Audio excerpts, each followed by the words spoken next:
बिस्मिल्लाहिर्रहमानिर्रहीम।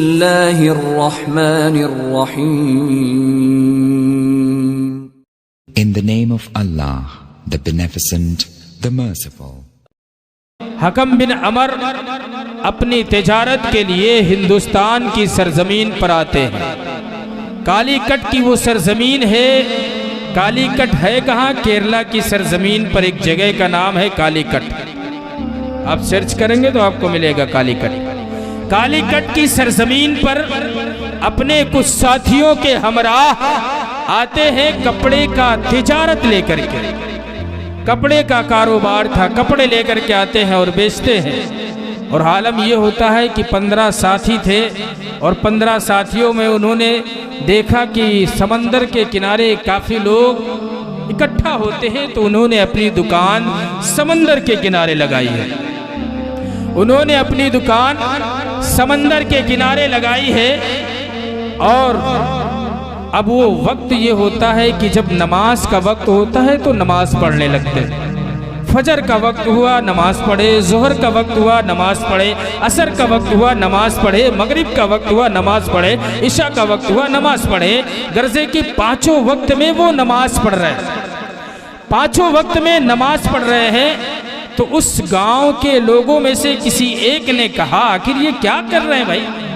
जब वक्त होता है तो ये लोग अपनी दुकान बंद करके अपने सर को जमीन पर रख देते हैं, आखिर वजह क्या है? तो किसी ने एक में कहा कि वो लोग अपने हिसाब से अपने रब की इबादत करते हैं।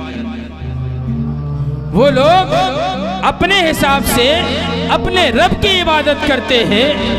तो किसी ने कहा चलो पूछा जाए कि कपड़े का क्या भाव है, कपड़े का क्या भाव है। तिजारत के गरज से गए थे तो एक शख्स गांव का जो मुखिया होता है, समझ लें जो जमींदार होता है, या प्रधान कह लें या एमएलए कह लें, वो गांव में इकट्ठा मशवरा करने के बाद वो गया कि देखें ज़रा इनका कपड़ा कैसा है। तो देखा कि कपड़ा वाकई में बहुत ही खूबसूरत था, अच्छा था। तो उन लोगों से कहा कि हम कपड़ा खरीदने के लिए आए। तो हकम बिन अमर के साथियों ने कहा ठीक है, आप हम दिखाते हैं कपड़ा। तो कपड़े अच्छे अच्छे थे, जो सारे अच्छे थे वो दिखाए। और एक कपड़ा था जिसमें थोड़ा सा सूत उखड़ा हुआ था। जो कपड़े का जो है सूत होता है ना, वो उखड़ा हुआ था। तो उस वक्त जो है उस शख्स ने कहा इस कपड़े की कीमत इतनी है, मैं आपसे इतना लूँगा। तो उस मुखिया ने कहा कि अगर आप इस कपड़े की कीमत इतनी बता रहे हैं तो आप इतना क्यों लेंगे? तो उस शख्स ने कहा जो गुलामे रसूल था, गुलामे नबी था, जिसके दिल में मजहब इस्लाम पिनहा था, जो हमा वक्त नमाज़े पंजगाना भी पढ़ा करता था और तिजारत भी किया करता था, उसने कहा मैंने आपको खोल करके इसलिए दिखाया है कि मेरे आकाए करीम सल्लल्लाहु अलैहि वसल्लम ने इरशाद फरमाया ग्राहक के साथ धोखेबाजी ना करो, ग्राहक के साथ धोखेबाजी ना करो। मेरे आका करीम सल्लल्लाहु अलैहि वसल्लम ने ये हमें दर्श दिया कि ग्राहक के साथ धोखेबाजी ना करो। हालांकि ये कीमत इतने की है, एक सूत उखड़ने की वजह से मैं इसकी आधी कीमत ले रहा हूँ। जब उस नौजवान ने ये तिजारत का मामला दिखाया और दिखाने के बाद उस गांव के चौधरी ने, उस गांव के मुखिया ने पूछा आखिर जब तुम शाम होती है और शाम का वक्त होता है या कुछ वक्तों में हमने देखा है तुम अपनी दुकान को बंद कर लेते हो और अपने सर को जमीन पर रख देते हो, इसका मामला क्या है? तो उस नौजवान के साथियों ने कहा था कि हम जब वक्त होता है फजर का तो हम नमाज पढ़ लेते हैं, जोहर का वक्त होता है तो हम नमाज पढ़ लेते हैं, असर का, मगरिब का, इशा का जब वक्त होता है तो हम अपने रब की इबादत करते हैं, इसलिए हम अपनी दुकान को बंद कर लेते हैं। और जब उस गांव के चौधरी ने ये अंदाज देखा है, ये अंदाज देखा देखा है कि इनके अखलाक इतने अच्छे हैं कि इनके चेहरे और इनके कपड़े, इनके चाल, इनके अंदाज, इनके बोल, इनके चलने फिरने का तरीका सब कुछ अलग है। और जब देखा कि इनका अखलाक इतना अच्छा है और अखलाक के बना पर उन लोगों ने कहा जब तुम्हारा अखलाक इतना अच्छा है तो तुम्हारा दीन कितना अच्छा होगा, तुम्हारे दीन का जो रहबर है नबी आखिरुस्समा सल्लल्लाहु अलैहि वसल्लम वो कितने अफजल व आला होंगे।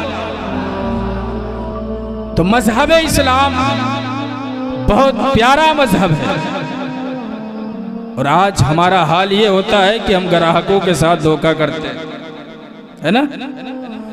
हम ग्राहकों के साथ धोखा करते हैं, इसलिए हमारी तिजारत में बरकत नहीं होती है। अगर हम ग्राहक के साथ धोखा करेंगे, यकीन जाने हमारी जो कमाई के पैसे हैं इकट्ठा हुए हैं, हमने धोखा किया है तो किसी न किसी बहाने से निकल जाता है। आपने खुद ही देखा होगा ना। बहरहाल वाक़यात तो बड़ी तफसीलात हैं। मजहब इस्लाम अल्लाह तबारक व तआला के नज़दीक सबसे प्यारा मजहब है, सबसे प्यारा मजहब है। तो हमारा तरीका यह है कि हम मुसलमान हैं, हम अपने हाथ से किसी को तकलीफ़ ना दें, ज़ुबान से किसी को तकलीफ़ ना दें, और हर इंसान एक दूसरे के बारे में हुस्ने ज़न रखे। हर इंसान एक दूसरे के बारे में हुस्ने ज़न रखे, अच्छी सोच रखे। बुरी सोच का बुरा नतीजा होता है और ये इंसान दुनिया में ही देखता है और मरने के बाद तो देखेगा। बुरी सोच यानी हसद रखना, किसी को हसद रखना। और हसद ऐसा है ना कि हसद का आलम यह है, नेकियों को ऐसा खाती है जैसे आग लकड़ी को खा जाती है, जैसे आग लकड़ी को खा जाती है। तो हमारा ये नज़रिया नहीं होना चाहिए। हमारा ये नज़रिया होना चाहिए कि हमें कोई देखे तो कहे कि हाँ ये सच्चा पक्का मुसलमान। अल्लाह सबसे पहले मुझे बाद आप सबको अमल करने की तौफीक अता फरमाए।